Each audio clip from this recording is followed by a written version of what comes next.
now celebrating the history of the Romanov family on the 400th anniversary of the House of Romanov. The project, following the steps of the Tsars in London, was kindly supported by the Heritage Lottery Fund.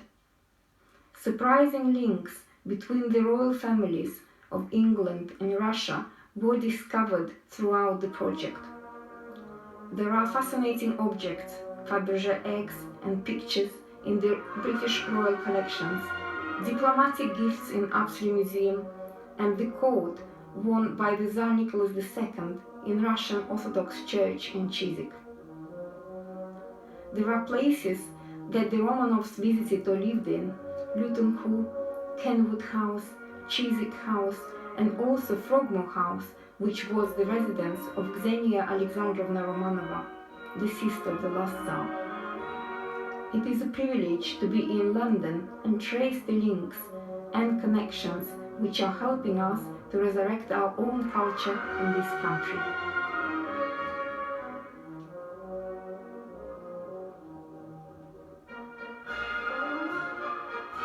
Peter landed at St Catherine's Dock next to Tower Bridge at the Seagate of London.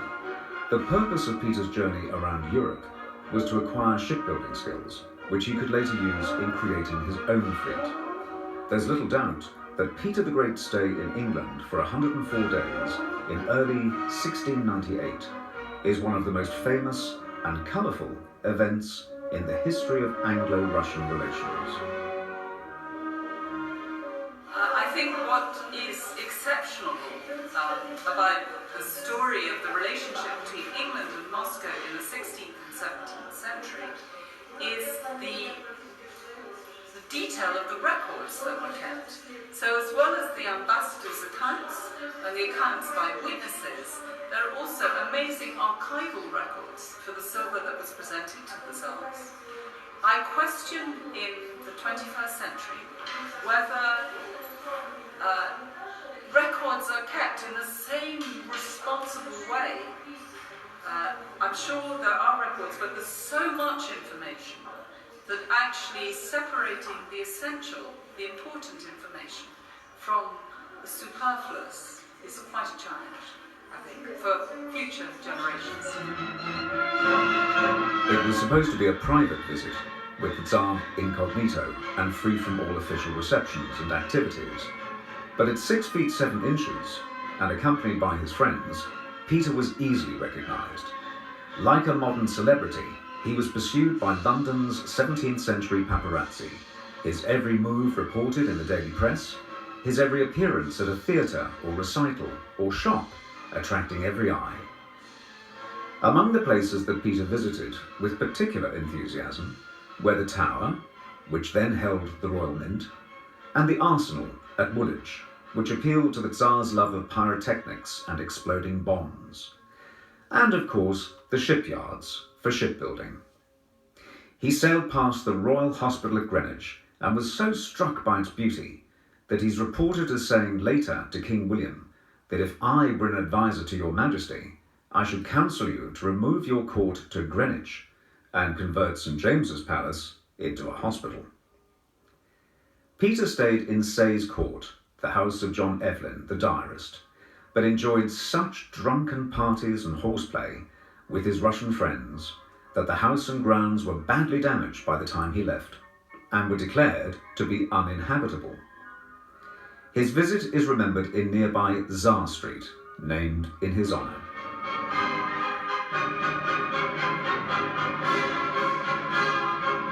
A 116 years after Peter the Great's arrival in England, there followed the next visit of a Romanov, and it couldn't have been more different. Unlike Peter, who unsuccessfully attempted to preserve his anonymity, Alexander I arrived with full pomp and circumstance, the focus of public attention and gossip.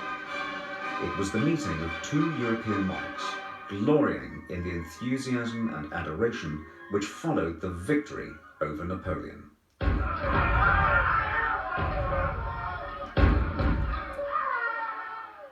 In the first few days, the Tsar was received at formal courts by the Queen at Buckingham Palace, as this was when King George III was ill. He later dined with the Prince Regent who was ruling during his father's illness at Carlton House in London, and with Queen Charlotte at Frogmore in Windsor Great Park. He also attended performances at Covent Garden Opera and Drury Lane Theatre. The ladies swooned over him, the crowds jostled to see him, and representatives of societies queued to be presented to him.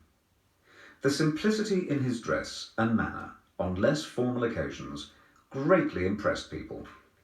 Not only did he walk with kings, but he seemed to have the common touch, able to sympathise and empathise with people in need and in distress.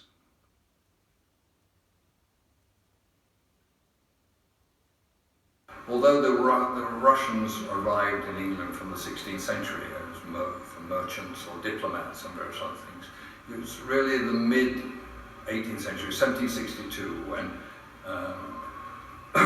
the decree was brought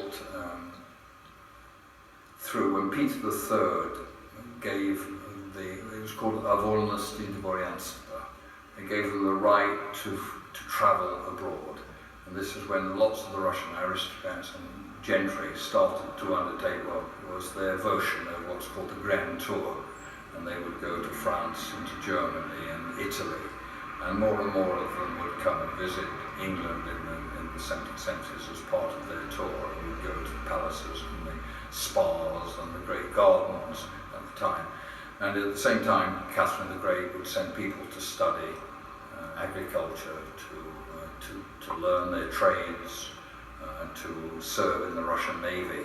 And this was part of England as the heart of the Industrial Revolution, was the place to learn many of these things, and the country that had the greatest navy at the time. So from Peter the Great, the desire to have a great navy meant that the best place to send a lot of people to be training was obviously in England, and this was a tradition that carried on only till just after Alexander's visit. After about 1815, there were no more Russian midshipmen who were allowed to study or to serve in the Russian ships. Orme Square Memorial to the Russo-British Alliance in Bayswater. The monument commemorating Alexander's visit to England is a sculpture of an eagle on a double Etruscan column. It stands in Orme Square, just off Bayswater Road, and not far from the present Russian embassy. It was erected in June 1814, when Londoners enthusiastically greeted the Russian Emperor Alexander I and his military commanders, Field Marshal Barclay de Tolly and Cossack General Platov. Their visit marked the Allied victory over Napoleon's forces. The Guildhall is the home of the City of London Corporation and acts as a grand setting for glittering banquets in honour of visiting heads of state and other dignitaries, royal occasions, and receptions for major historical anniversaries. On the 18th of June 1814, the Prince Regent, the Tsar of Russia, Alexander I, and the King of Prussia attended a banquet given in their honour by the Lord Mayor and Corporation of the City of London, which was commemorated in the painting by William Daniel. Apsley House, also known as Number 1 London, is the London townhouse of the Duke of Wellington. The house is now open to the public as a museum. On the 20th of June 1814, Alexander I and the King of Prussia, the Prince Regent, and all the generals took part in the grand review of 12,000 troops and watched a spectacular enactment of the Battle of Trafalgar on the Serpentine Lake. Today, the visitor can see some gifts displayed there from Alexander I and Nicholas I. Later in the 19th century, the royal families of Europe gained closer ties through royal marriages. Queen Victoria had 5 daughters. Princess Victoria was the mother of the German Emperor Kaiser Wilhelm II. Beatrice's daughter married the King of Spain, and Princess Alice was the mother of Alexandra Feodorovna, the last Tsarina, and also the great-grandmother of Prince Philip. Queen Victoria's son was the next king, Edward VII, and his son was King George V, so he and the Tsarina had the same grandmother, Queen Victoria. But from then on, it gets even more complicated. Tsar Nicholas II and King George V were remarkably alike in looks, so much so that Russian immigrants would confuse them. This resemblance isn't really surprising, as they were first cousins. Their mothers, the Tsarina Maria Feodorovna and Queen Alexandra, were sisters who, before they married, were the princesses Dagmar and Alex of Denmark. Nicholas II became Tsar much earlier than expected, when he was young and unprepared. Just before his marriage, when he was still a Grand Duke, Nicholas II was passionately in love with the ballerina Matilda Kshessinskaya. He first met her in 1890 in the presence of his family, after her graduation performance when she was just 17. The affair continued until Nicholas married Princess Alex of Hesse-Darmstadt, the future Empress Alexandra Feodorovna, in 1894, shortly after the death of his father, Tsar Alexander III. Later, Kshessinskaya could be ruthless with rivals. One of her most famous miscalculations occurred when, while pregnant in 1902, she coached Anna Pavlova in the role of Nikia in La Bayadère.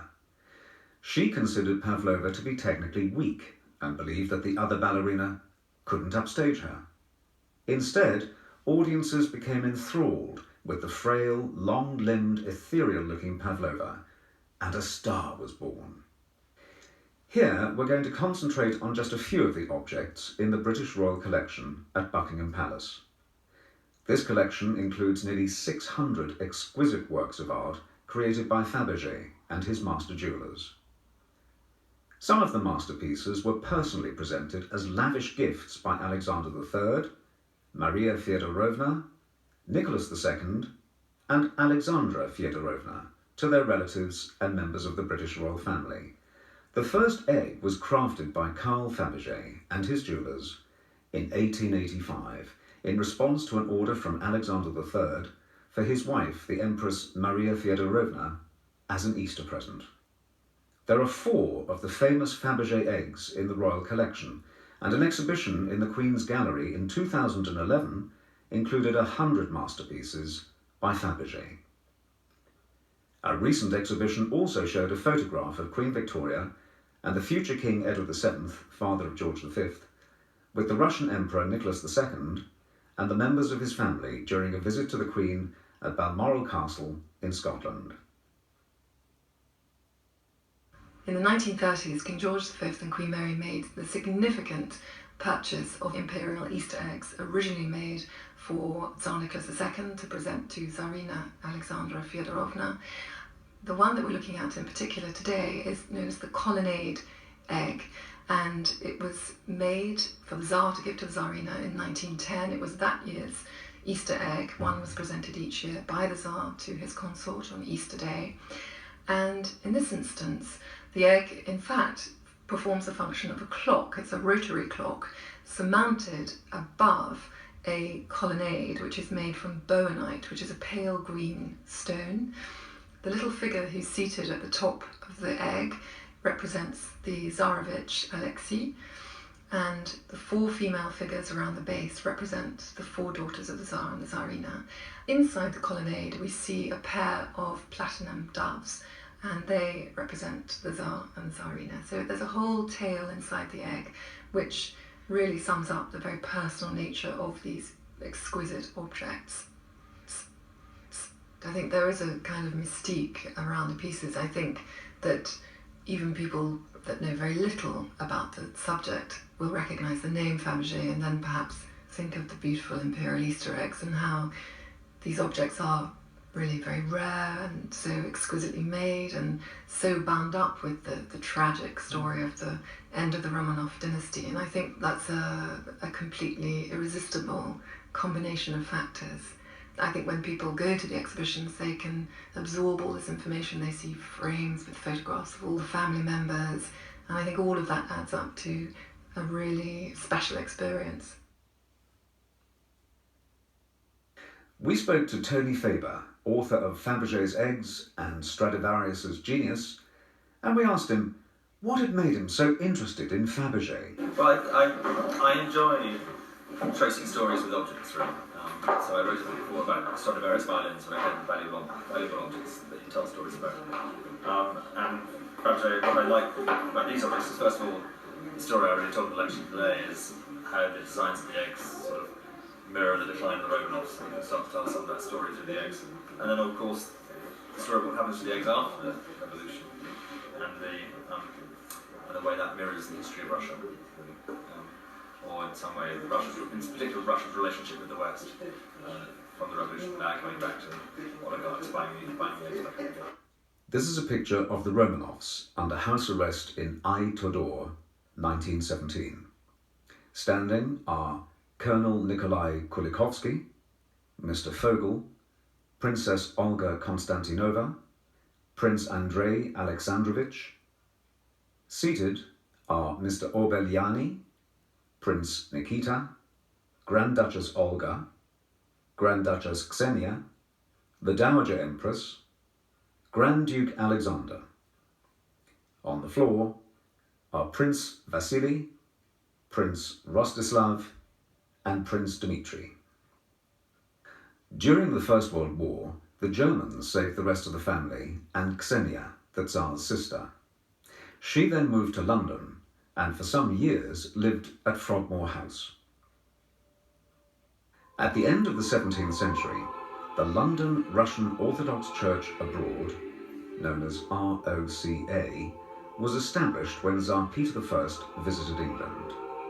The cathedral was built with funds raised by its congregation and opened in 1999. London's ROCA venerates the Holy Romanov family. In 1981, the London Russian Orthodox Church Abroad canonized Tsar Nicholas II and his family and now worships them as martyrs. A series of icons in Chiswick Church illustrates the history of the Tsar's family. In addition, London's ROCA stores the overcoat belonging to the martyr Tsar Nicholas II, a holy relic presented to the cathedral by representatives of the Grand Duchess Ksenia Alexandrovna of Russia. We followed the tour of the Russian church in Chiswick. To form a synod outside of Russia, in exile, in order to witness to the faithfulness of the Russian Orthodox outside of Russia and to help the people in Russia, but really to have their own administration outside of Russia. It doesn't have to be this high. In many Russian churches it is, but it can also be quite low. But they're prescribed order of how the icons are arranged, and I will explain that in a moment. The area that we call the altar. Anglicans and Catholics might call it the sanctuary. In the middle of the altar is what we call the prestol, the throne, the holy table, and the priests will stand in the altar, the choir will be up in the loft, the people will stand all around as we are standing around, and the services will be a dialogue between the priests and the people, or rather the choir who respond on behalf of the people. And every service is a dialogue between the priests, who from time to time will come through these doors and make what we call an entrance and return into the altar. We spoke to some of the people on the tour and asked for their thoughts. The icons and the energy of the place, I shall definitely come back again. I really love it here. And I thought that the tour itself was so well explained and really touched me, is the best way of saying it. I really found it touching. Yeah, it was really very beautiful. I never knew about this chapel downstairs. It was something new for me as well. And I'm really enjoying the life of the church. Yeah, my one is like favorite. Nicholas Miracle Maker, something like that. So this one is my favorite. Was it there? Yeah, it's not in the ground floor, but on the top floor, which is why I love this.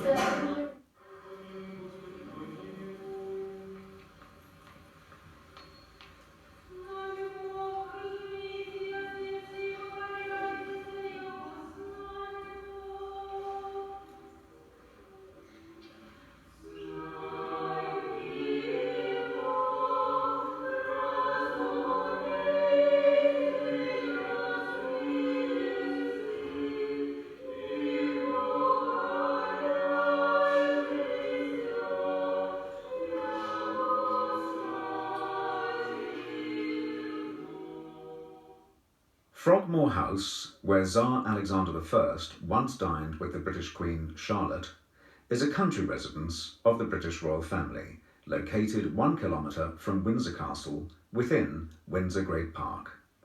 The Frogmore estate is renowned for its beautiful gardens and the tombs of Queen Victoria and Prince Albert. The sister of the last Russian emperor, Grand Duchess Ksenia Alexandrovna, lived in Frogmore House between the years 1925 and 1937, after her escape from Soviet Russia. The Countess Anastasia Mikhailovna de Torby, otherwise known as Lady Zia Buena, the great-granddaughter of Emperor Nicholas I and the eldest daughter of Grand Duke Michael Mikhailovich of Russia, lived at Luton Hoo in Bedfordshire after her marriage. At the time, the mansion contained items of tremendous artistic value. Lady Zia dedicated a few of the rooms to displaying her collection of relics devoted to Pushkin and the Russian imperial family, naming them the Russian Rooms. This collection is now on permanent display at Rangers House in London, as the mansion has become a luxury hotel. We went to tour Provender House, where the Princess Olga Romanov now lives. Princess Olga is the great-granddaughter of the Dowager Empress Maria and the granddaughter of Grand Duchess Ksenia Alexandrovna, the elder sister of the last Russian Tsar, Nicholas II. Ksenia Alexandrovna settled in England after fleeing from Bolshevik Russia in 1919. Olga Romanov was born and educated here in the UK. She now lives near Faversham in Provender House, which dates back to the 14th century. She was born in London, the daughter of Prince Andrei Alexandrovich of Russia, and his second wife, Nadine Sylvia Ada MacDougall, who was born in 1908 and lived until 2000. Her father was the son of Grand Duchess Ksenia Alexandrovna, the sister of Tsar Nicholas II. We spoke to Princess Olga and asked her to give some recollections and insights into her family.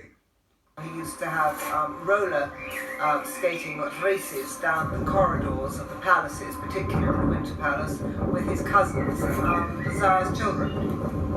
And they'd have cycle races too, and then when I visited the Winter Palace, the corridors are enormous, so you can understand how they managed it. Prince Michael of Kent is the grandson of King George V and Queen Mary, and through his mother, grandson of Prince Nicholas of Greece and Denmark, and Grand Duchess Elena Vladimirovna of Russia, a cousin of Tsar Nicholas II. He's a qualified Russian interpreter and speaks French fluently. Nothing very Russian happened in my life until 1966, when I was serving in the army, and I took one of the best decisions in my life. I enrolled on a course with the Defence Language School in Beaconsfield with a view to qualifying as a Russian military interpreter. The most vivid and famous ball of the whole reign of Nicholas II was the costume party of 1903, timed to coincide with another anniversary celebrating the rule of the Romanov dynasty. The ball was held between the 11th and 13th of February 1903, following the end of the Nativity Lent. The Tsar's, as well as the Tsarina's costume, was designed by I.A. Zevolozhsky and E.P. Polomarev, and was cut and sewn by the Imperial Theatre's wardrobe director, I.I. Kafi. The Tsar was wearing a long kaftan coat, decorated with authentic precious embroidery, and he also wore a golden brocade hat made in the workshops of the Bruno brothers.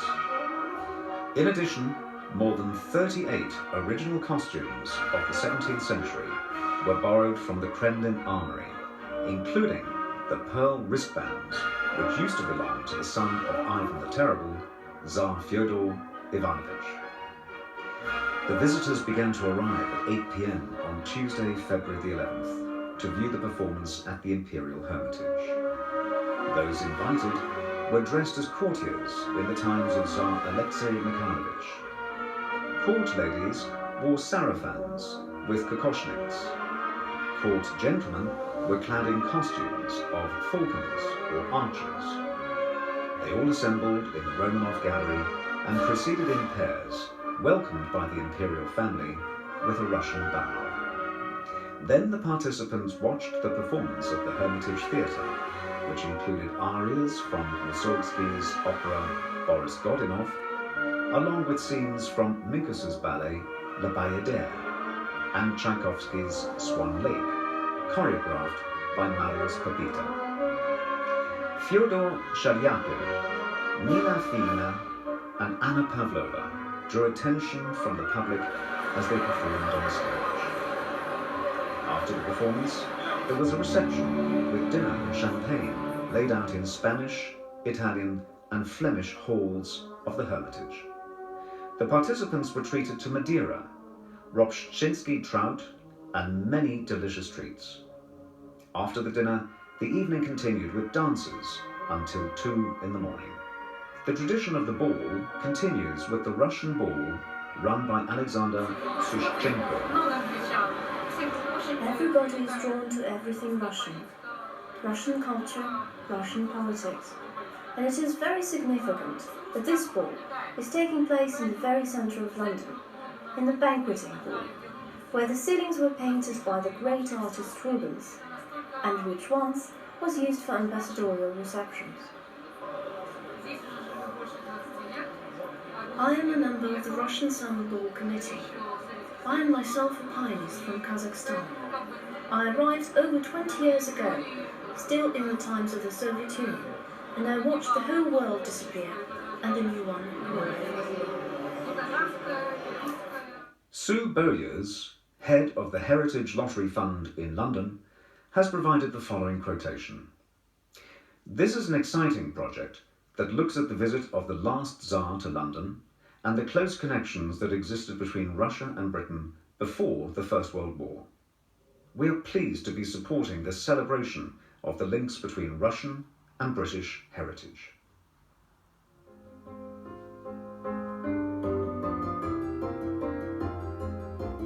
В том саду, где мы с вами встретились, ваш любимый куст хризантем расцвел, и в моей груди расцвело тогда чувство яркое, нежной любви.